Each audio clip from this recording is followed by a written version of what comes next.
Hello everyone, 6 दिसंबर 1992 इतिहास का एक ऐसा दिन, तारीख और समय जिसने सांप्रदायिक सद्भाव को यहां पर देखा जाए तो एक किनारे कर दिया। बाबरी विध्वंस की पूरी कहानी अगर देखी जाए तो आज यहां पर अयोध्या के राम मंदिर के निर्माण पर आकर पूरी होती है। एक समय जहां पर देखा जाए तो बाबरी नामक यहां पे मस्जिद हुआ करती थी, आज वहां पे राम मंदिर के निर्माण का कार्य तेजी से हो रहा है और 22 जनवरी को यहां पर 2024 में मंदिर का यहां पर देखा जाए प्राण प्रतिष्ठा और उद्घाटन हो जाएगा। लेकिन इतिहास में देखा जाए तो बाबरी मस्जिद और इसके पूरे विध्वंस की जो कहानी रही है वो यहाँ पर क्या थी, किस तरीके से ये घटना यहाँ पर घटित हुई और उसके पीछे का इतिहास क्या कहता है, आज हम यहाँ पे समझने का प्रयास करेंगे। सबसे पहले अगर हम नजर डालें बाबरी विध्वंस की जो कहानी यहाँ पर शुरू होती है, पुलिस ने देखा जाए तो इस दिन एक ऐसा दिन जहां पर पुलिस भी अपनी सुरक्षा के लिए सीआरपीएफ और अलग से दलों से यहाँ पर पुलिस बल से यहाँ पर अपनी डिमांड सुरक्षा की मांग रही थी। एक ऐसा दिन जहां पर देखा जाए तो बाबरी के विध्वंस की कहानी यहां पर शुरू होती है और एक ऐसा दिन जहां से राम मंदिर के निर्माण की प्रक्रिया की कहानी को यहां पर आगे बढ़ाया गया। जी हां, हम बात कर रहे हैं अयोध्या के उस विवादित ढांचे को लेकर के जो 31 साल पहले 3 गुंबदों के रूप में यहां पर आपको दूर से दिखाई देती थी। इसी 31 साल पहले आज ही के दिन 6 दिसंबर 1992 के दिन अगर देखा जाए तो अयोध्या में यहां पर लाखों लोगों की भीड़ एक साथ पहुंचती है। इस भीड़ को अगर देखा जाए तो यहां पर इन्हें आरोपी बनाया गया, इन्हें बताया गया कि इन्हीं के द्वारा यहां पर एक सुनियोजित तरीके से बाबरी को यहां पर गिराया गया। इसको लेकर के सीबीआई के द्वारा केस के चलाए गए, उसके कोर्ट केसेस की सुनवाई हुई, लेकिन यहां पर मामला जो है शांति से समाधान हो गया। यहां पर देखा जाए तो हाई कोर्ट और फिर उसके बाद सुप्रीम कोर्ट में यहां पर लंबी सुनवाई इसमें चली। आखिर में जो फैसला आया, जहां पर ढांचा गिरा वहां पर राम मंदिर के निर्माण को लेकर के फैसला आया। पूरे देश में चंदा इकट्ठा किया गया, निर्माण कार्य शुरू हुआ और अब अगले साल यानी कि 22 जनवरी 2024 को रामलला की यहाँ पर आपको प्रतिष्ठा हो जाएगी। राम मंदिर यहाँ पर सबके लिए खुल जाएगा। इस लड़ाई में 6 दिसंबर 1992 की तारीख जो है सबसे ज्यादा यहाँ पर महत्वपूर्ण हो जाती है। हाथों में हथौड़े, गैती, बेलचा जैसे यहाँ पर चीज़ों को लेकर के इस गगनचुंबी यहाँ पर गुंबद जो 3 गुंबद यहाँ पर थे उनको एक एक करके यहाँ पर गिरा दिया जाता है और पूरे ढांचे को यहाँ पे नष्ट कर दिया जाता है। देखा जाए तो भीड़ को मूल रूप से यहाँ पर इस क्षेत्र में जब आया था या कार सेवकों की जो घटना होती है जिन्हें यहाँ पर इकट्ठा होना होता है, तो कहानी ऐसी नहीं थी कि वो आकर यहाँ पर इसको नुकसान पहुंचाएंगे। कहानी ये थी कि आप यहाँ पर जाएंगे, फूल अक्षत इत्यादि लेकर उसे चढ़ा करके वहां से शांतिपूर्वक वापस आना था। लेकिन कहानी बिगड़ जाती है बीच में। देखा जाए तो 1992 नवंबर महीने में विश्व हिंदू परिषद ने यहाँ पर ऐलान किया था कि अयोध्या में प्रतीकात्मक कार सेवा की जाएगी और इसके लिए सभी जो राम भक्त होंगे वो यहाँ पर आपको इकट्ठा हों। विवादित ढांचे के पास ही एक जगह यहां पर चुन ली गई और विहिप के जो बड़े नेता थे वो अक्षत, फूल, जल डालकर पूजा यहां पर करना चाहते थे और जो उसके करने के पश्चात वो यहां से शांतिपूर्वक लौटना चाहते थे।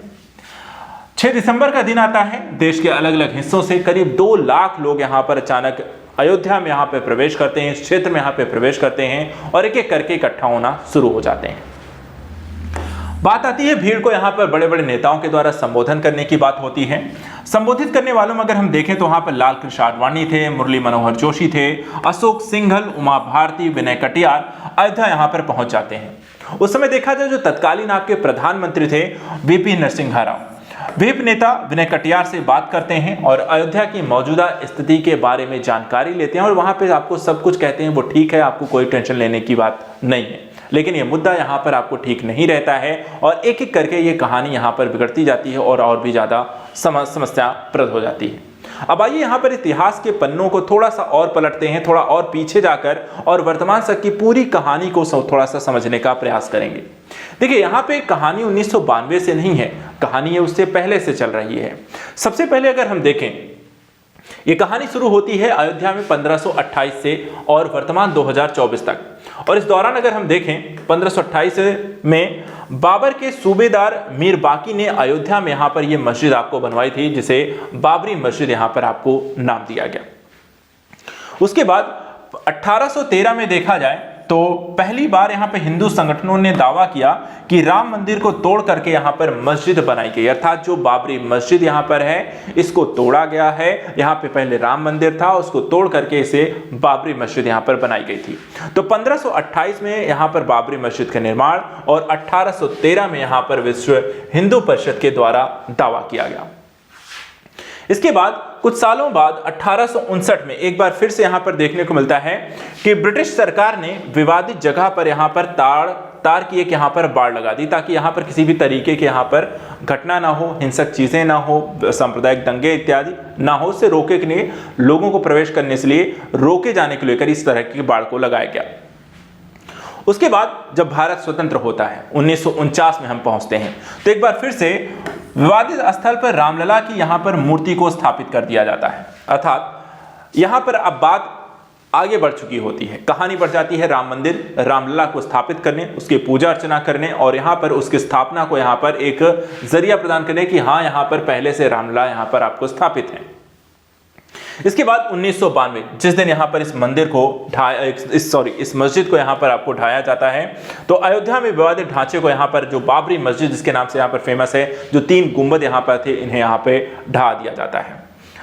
उसके बाद मामला जो होता है जांच पड़ताल चलती है। जांच पड़ताल होने के बाद 2010 में देखा जाए तो इलाहाबाद हाई कोर्ट ने विवादित जमीन को यहां पर 3 हिस्सों में बराबर यहां पर आपको बांट दिया था और इस तरीके से यहां पर आप देख सकते हैं पूरे हिस्से को यहां पर अलग अलग एक एरिया वाइज आपको डिवाइड कर दिया गया और उसको यहां पर उस हिस्से को अलग अलग लोगों को दे दिया गया ताकि वहां पर वो अपना कार्य कर सकें, पूजा अर्चना कर सकें और किसी भी तरीके के विवाद से यहां पर बचा जा सके।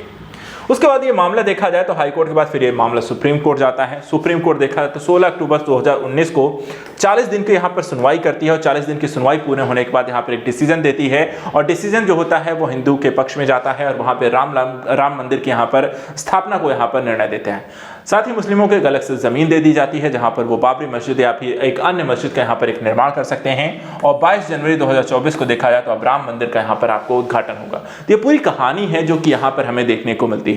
लेकिन जैसा हम डिस्कस कर रहे थे कि कहानी जो है बाबरी मस्जिद के ढहाए जाने को लेकर थी, तो आइए समझते हैं उसके आगे क्या होता है। तो यहाँ पर देखा जाए तो सब इकट्ठा होते हैं और ज़्यादा समय नहीं लगता, मात्र देखा जाए तो 5 मिनट में जब भीड़ यहाँ पर इकट्ठा हो जाती है नेताओं के द्वारा यहाँ पर संबोधन किया जा रहा होता है तो नेताओं से देखिए लोग जो है आक्रोशित हो जाते हैं। ये भीड़ आप यहाँ पर देख सकते हैं जो कारसेवकों की थी, आडवाणी को लोग देख करके यहाँ पे काफी गुस्सा हो जाते हैं। उन्हें लगता है कि कहीं ये फिर से आ करके कारसेवकों को रोक देंगे और ये सारी जो प्रक्रिया है उसे यहाँ पर रोक देंगे और इसलिए वहाँ पर धक्का मुक्की भी करते हैं नेताओं के साथ, जिसको लेकर के आडवाणी और बाकी नेताओं को बचा करके वहां से बाहर निकाला जाता है।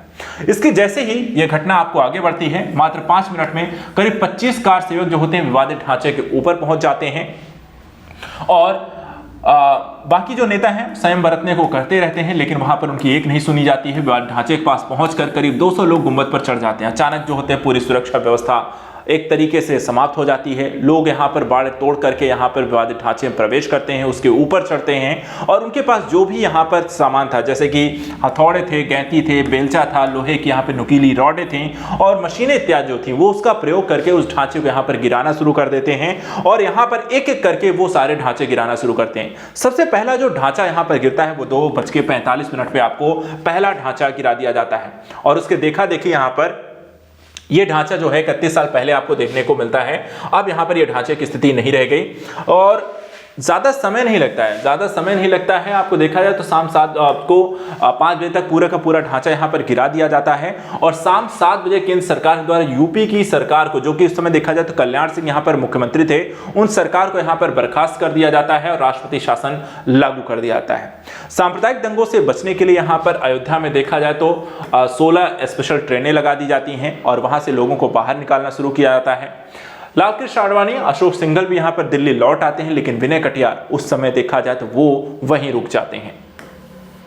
विश्व हिंदू परिषद के बाकी नेता भी धीरे धीरे करके अपने अपने घरों में वापस चले जाते हैं। तो इस तरीके से ये कहानी जो है 6 दिसंबर की यहाँ पे समाप्त होती है। बाबरी विध्वंस की घटना यहाँ पर पूरी हो जाती है और इस मामले की जांच पड़ताल आगे चलती है। जांच पड़ताल जो होती है 6 दिसंबर को कहानी खत्म होने के बाद मामला जो होता है जांच एजेंसियों के पास पहुंचती है। पहली जो चार्जशीट यहां पे दाखिल की गई वो 40 लोगों को इस पे आरोपी बनाया गया। 5 अक्टूबर 1993 को चार्जशीट यहाँ पे सीबीआई ने दाखिल की और 8 इसमें बीजेपी विहिप के नेता थे। 2 साल यहाँ पर जांच चली। 1996 में सीबीआई ने सप्लीमेंट्री यहाँ पर जांच शीट यहाँ पर दाखिल की और आरोप लगाया कि ढांचे को गिराना एक तरीके की सुनियोजित साजिश थी। यहाँ पे आप देख सकते हैं जो मामला यहाँ पर गिरने के 7 दिन बाद यहाँ पर जो केस है वो सीबीआई को इसमें सौंपा गया था। 12 दिसंबर 1992 का दिन, 6 दिसंबर को यहाँ पर घटना हुई। 12 दिसंबर 1992 को यूपी सरकार ने केंद्र को पत्र लिखकर केस सीबीआई को ट्रांसफर करने की मांग की। केंद्र सरकार ने 13 दिसंबर 1992 को जो जांच है वो सीबीआई को सौंपी थी। 1993 में केस को अलग अलग जिलों में ट्रांसफर किया गया। कार सेवकों के खिलाफ एक मुकदमा संख्या 1997-92 को ललितपुर स्पेशल कोर्ट में यहाँ पर ट्रांसफर किया गया। नामजद अभियुक्तों के खिलाफ मुकदमा संख्या 198-92 रायबरेली के विशेष अदालत में भी यहाँ पर भेजा गया। तो अलग अलग क्षेत्रों में इस तरह के काफी सारे यहाँ पर केसेस भी आपको चले। निर्णय क्या है, मामला यहाँ पर समाप्त कैसे हुआ, अंतिम यहाँ पर रूप से देखा जाए तो आज वर्तमान समय में यहाँ पर राम मंदिर का निर्माण हम देख रहे हैं। तो सीबीआई के द्वारा देखा जाए जो एफआईआर जो थी वो 9 लोगों का नाम जोड़ा गया और उनके खिलाफ आपराधिक साजिश रचने, विवादित ढांचे गिराने को लेकर सुनियोजित यहाँ पे प्लान बनाने को लेकर के आईपीसी की धारा 120B के तहत आरोप लगाए गए। इसमें शिवसेना के नेता बाल ठाकरे, मोरेश्वर सावे भी यहाँ पे शामिल थे। 1997 में देखें तो लखनऊ मजिस्ट्रेट ने सभी 48 आरोपियों के खिलाफ आरोप तय करने के आदेश दिए, लेकिन उसी समय देखा जाए तो सभी जो 34 आरोपियों ने इलाहाबाद हाई कोर्ट में आरोप तय करने के खिलाफ यहाँ पे याचिका लगा दी और इससे यहाँ पे आरोप यहाँ पे तय नहीं हो सके और उसकी प्रक्रिया पे रोक लग जाती है। घटना आगे पहुंचती है। अगले 4 साल तक देखा जाए तो मामला इसी तरीके से चलता रहता है, कोई यहाँ पर डेवलपमेंट नहीं होती है। स्टे ऑर्डर की वजह से कागज तक यहाँ पर आपको नहीं मिला और बाकी सारी चीजें 12 फरवरी 2001 को इलाहाबाद हाईकोर्ट ने आडवाणी, कल्याण सिंह, जोशी, उमा, विनय कटियार के खिलाफ आपराधिक साजिश की धारा हटाने का आदेश दे दिया। 28 साल बाद यहाँ पर देखा जाए तो घटना की जैसी की तैसी यहाँ पर आपको चलती रही। 48 आरोपियों में से 16 की मौत हो गई, 32 लोग यहाँ पे बचे। 30 सितंबर 2020 को सीबीआई कोर्ट के जज एसके यादव ने फैसला सुनाया। सारे आरोपियों को बरी कर दिया गया और किसी के खिलाफ भी एक भी आरोप यहाँ पे साबित नहीं हो पाए। अब बात करें अगर हम वर्तमान घटनाक्रम को अगर देखें तो वर्तमान में जो स्थिति आपको देखने को मिलती है कि जो विवादित ढांचा को गिराने को लेकर 31 साल बीत चुके हैं और अब यहाँ पर देखा जाए तो शांतिपूर्ण एक माहौल आपको देखने को मिलता है। 31 सालों में कोई चीज़ यहाँ पर जो पहले थी वो अब रह नहीं गई है। वर्तमान समय देखा जाए तो अयोध्या का यहाँ पर विकास हो रहा है, राम मंदिर का निर्माण हो रहा है और पूरी तरीके से यहाँ पर देखा जाए जो मुस्लिम वर्ग है वो मस्जिद के लिए उन्हें एक यहाँ पर ज़मीन मिली है धन्नीपुर में, जहाँ पर वो मस्जिद का निर्माण करेंगे। तो इस तरीके से दोनों ही वर्गों में ना ही किसी प्रकार का कोई निजी, ना ही कानूनी, ना ही ज़मीनी विवाद है। एक तरीके से मामला शांत हो चुका है और जो इतिहास है वो इतिहास बन के रह गया है और विकास और यहाँ पे साथ कह सकते हैं कि सद्भावना के साथ यहाँ पर सभी यहाँ पर इस क्षेत्र में वर्तमान समय रहे। तो कहानी जो थी विवादित ढांचे को गिराने को लेकर के, उसकी पूरी घटना को लेकर के यही है। आज के लिए यहाँ पर इतना ही। नेक्स्ट वीडियो में कुछ और इंपॉर्टेंट टॉपिक को लेकर मिलेंगे। Thank you so much and good luck.